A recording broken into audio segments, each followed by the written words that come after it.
Oh, that brings me to the conclusion of what our video has yesterday. So when we got done, basically it was a best of 5. Whoever won the best of 5 of the races had to basically, like a challenge, someone's got to get something done.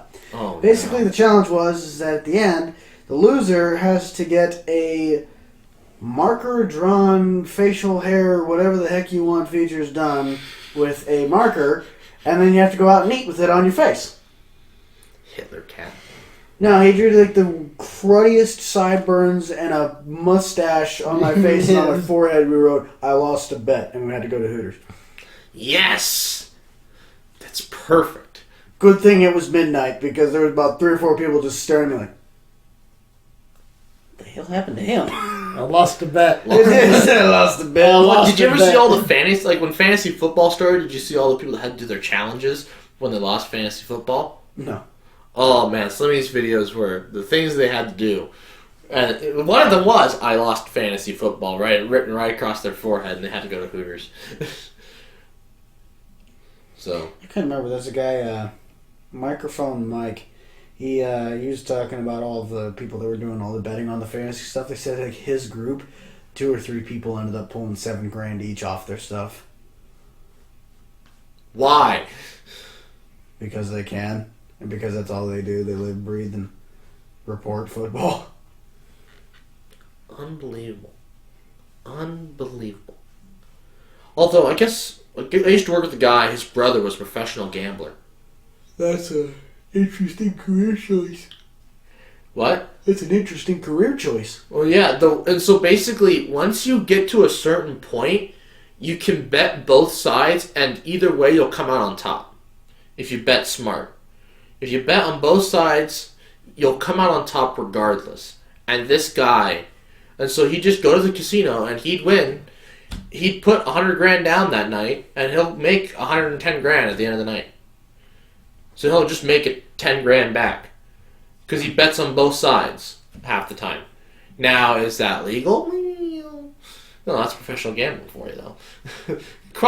It's between the lines of what's legal and what's not legal. I think this was also before sports gambling was actually legal in this state. So Wait, how do you bet on both sides and you win? yeah, How? you just play the odds. If you know what your odds of this team winning, you can calculate what you need to put down so that if your other bet loses, the winnings from this bet will make up for that one. Okay, I follow you. For most plebeians, it doesn't work out because you can't put enough money down and you're going to lose regardless. But when you're able to put down $100,000 a night, like nothing, yeah, big wins. Cause it just sounded like like those casino games how it's like betting red or white or betting red or black or whatever. Well, if you bet both, you're gonna lose and win, so you just make your money back. Yeah. Actually, no, you probably lose because the casino has to take a cut. That's also roulette wheels. This is sports gambling. Things work a bit differently. Because basically on one site you bet for the winner, and on another site you bet for the loser. And because they have different payouts, as long as the sites don't communicate, sometimes they don't, sometimes they do, as long as the sites don't communicate that night, you're good to go. You'll win. Big money. That's what this guy did. That's what this guy does. Every weekend he goes down to the boats and gambles. Oh my damn, doesn't that sound nice? Yeah. That's a dangerous game, though. Yeah, because when the sites figure it out, you're screwed. You're going or to people that you might owe money to find out. Nah. Let's not. You look like that. Depressed. You look like that. But actually, I wonder what would happen if I hit a melon with a hammer. Yeah, you'll really look like that. Proceeds to hit melon with hammer. Proceeds. Oh, Lord. Yeah, but so yeah. Remember, so of all the things you can learn from this video, kids, we've discussed like so many topics at this point. Remember, sports gambling's okay as long as you're betting on both sides on 2 different sites, and those 2 different sites don't talk to each other. Next, remember, making alcohol is legal as long as it's still beer. And also... And 2, if you drop a battery, go to Maine. Batter? Battery? There you go. That's what I said. Battery! Is that what I said? No, you said batter. I didn't think I did. You said batter? Did Yeah. I? Yes, you did. I thought I said battery. You lopped off the Y. Sounded like battery in my head. Remember, kids, if you drop a batter, they'll be pretty pissed off at you. Drop a batter? Yeah. Like, for like MLB. That's a bat. Batter, as in like a guy who bats. So you're holding a batter? You pitch the ball at him. And He goes to swing the ball. That is a batter. Yes. But if you drop a batter, that means you were holding the guy who bats, right? Or he fell off a swing. I dropped him, so I was holding You're not him. making any sense. Yeah, I'm not following what you're trying to say at all. We didn't drop the batteries. The swing dropped the batteries. It would be What the does this same have to way do to with the put- MLB batter? I was getting there. The batter is now on the swing instead of the batteries because you said batter instead of batteries. But I was holding the guy. How did I drop the batter? Because you pushed the swing. But I wasn't holding him. But you would say that you dropped. But you said. I you swear, dropped officer, the gun just went off. Yes. I don't know. He's just dead somehow. It's a mystery. It's a mystery. Shaggy's on the case. Give him enough sandwiches. He won't go. He won't solve it. Scooby snacks. That's just more weed. Yeah. What do you think was in those Scooby snacks? Cocaine. Oh. Cocaine. Why would you eat it? Methamphetamine. Remember, kids. Black tar heroin. Is If the rocks are blue. it's not real meth. It's probably pop rocks. So it's safe. To not snort. There's a video idea. Snorted pop rocks. You guys are idiots. I'm not gonna snort it. We just gotta convince somebody else to snort it. Will. Yeah, snort rocks. Hey, you see these rocks? I want you to snort them up. I've watched a guy They have snort. jagged edges. Yeah, don't worry about it. Just take it to the ear, nose, and throat doctor here in a minute. Just do it. Snorts it. Just goes. You're in the ER. Nosebleed. You're in, Ask now. No, eat it's like, later. no, hold on. We need to grab a microscope slide. Ask now. Eat later. just in the ER. It's just like, so what happened with you? I snorted jagged rocks. We were at a CC's Pizza, and you know how they have the brownies with all the with all the powdered sugar on it. Well, this was high school, so your buddies decide to tap it off, take out their credit cards, make lines, and they actually did snort a line of Sugar? Yep. Any interesting after results? A lot of pain. Pain, coughing, and the rest of us laughing our asses off at him. And being, gee, glad we're not that dumb. One time I tried to use the CC's pizza coins as a quarter. CC's Pizza Coins. Yeah, if you go to the arcade thing, they give you the little tokens. Oh, this was back when they still had quarters. Well, no, but it was literally like a CC. It looked like a quarter, but it had their logo thing on it. It's about the same size, so I tried to use it as a quarter one time just to see if it would work, and it didn't. Oh. What happened? It acted like it was too big. Oh. Interesting. I don't know. We tried to use them in the laundromat. Oh. Oh. That's illegal. Well, no, it was just for theory. I only put I put 3 regular quarters and then one of that one in there just to see what happened. I wonder if they're just too thick. I think that might have been what it was. Or it didn't have the grooves or something because it don't have. It's just a slick edge.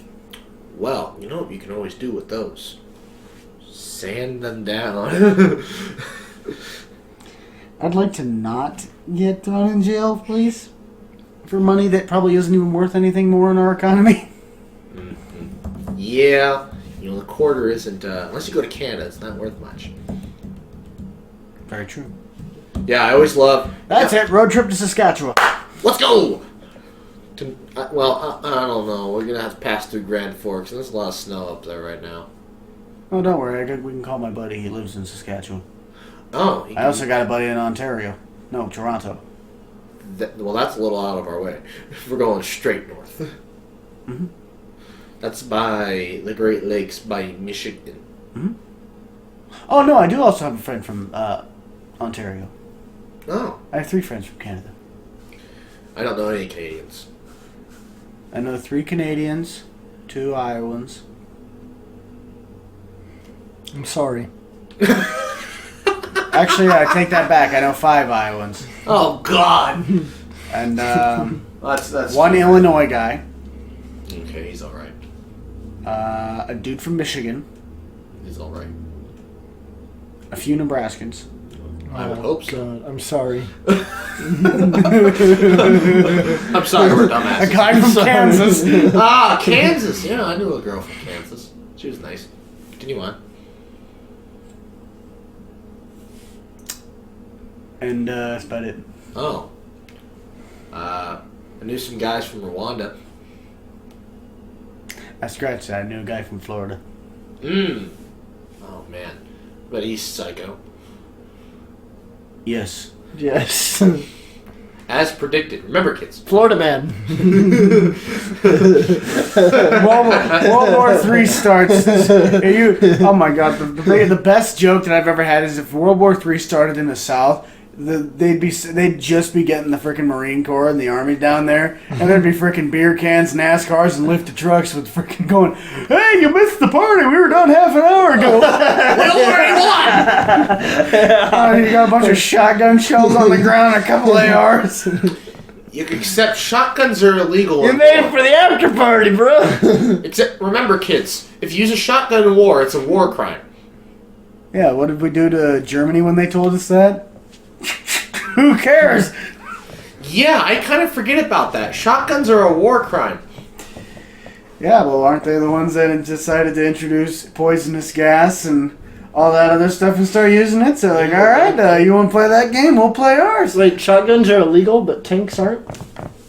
Oh, yeah, Well, technically, tanks are only good in the defensive position. You put them in any sort of offensive position, and they are terrible. Why do you think the Russians fail? Well, I mean, if you just drove the tank, I can't over the remember bunkers and... Well, no, the only thing that I can't remember how it actually went or which battle it was. Basically, these 2 squadrons got separated in the desert. It's like the last greatest tank battle. These 2, they have the Abrams and then they have the Bradleys. The Abrams are the heavy hitters. They got the big 120 millimeter guns. Fun fact: their armor's made of uranium. Hmm? And then they're like sloped out the rear end. So basically, what would be maybe 120 millimeters worth of armor, with it being now uranium instead of just steel, you have that at like a 65-degree angle. So your effectiveness is like 500 millimeters worth of armor on what is considered a heavy tank. And then you have the little Bradley, which basically has a machine gun that does nothing. But it does have like missiles that are basically anti-tank, so they shoot right through the sides of them.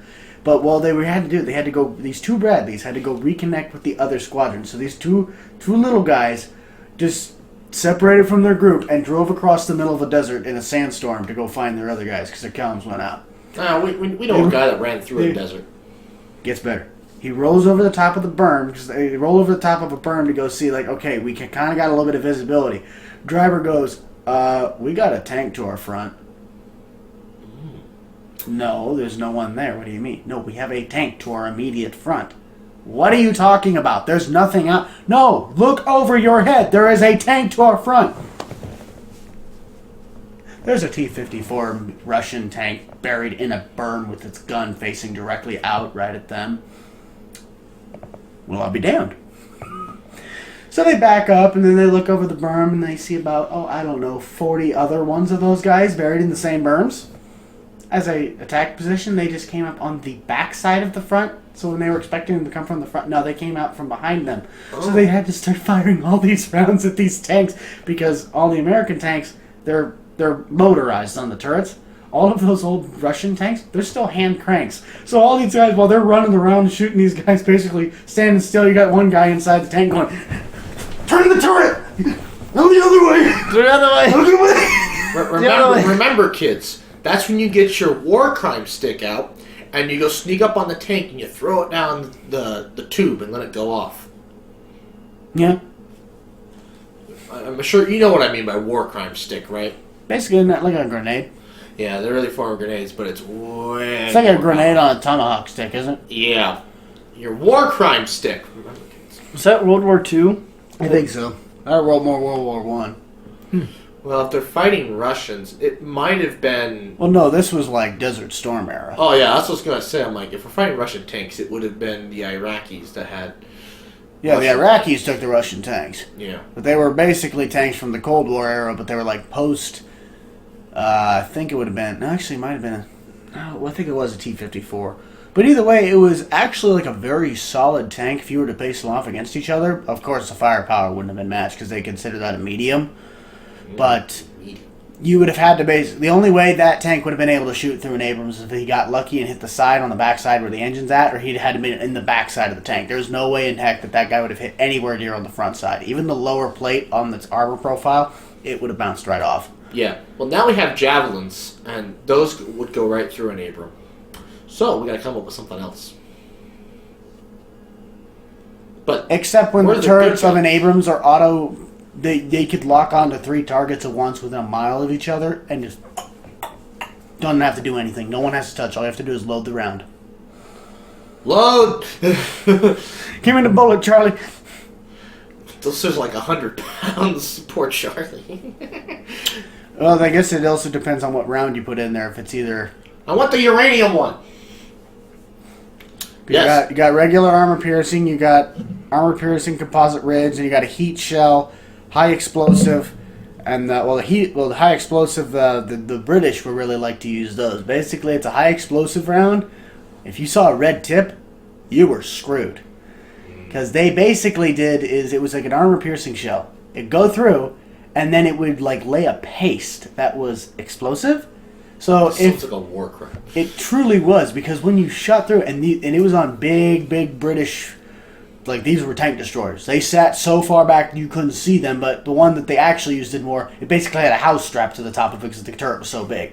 But you'd shoot the round through, and it would do that. It'd punch through the side of the thing, and basically everyone would get covered in this space, and the whole thing would blow up. This is a war crime. Yeah, there's the British for you. They never really got to use them, though. That's the sad part. Let's. Can we do a video where we commit a war crime? No! Well, I mean, literally all we have to do is literally make a flamethrower. And it's actually legal. Get hairspray and a lighter. There you go. No. That doesn't qualify. I mean, That's still a flamethrower. We make some napalm.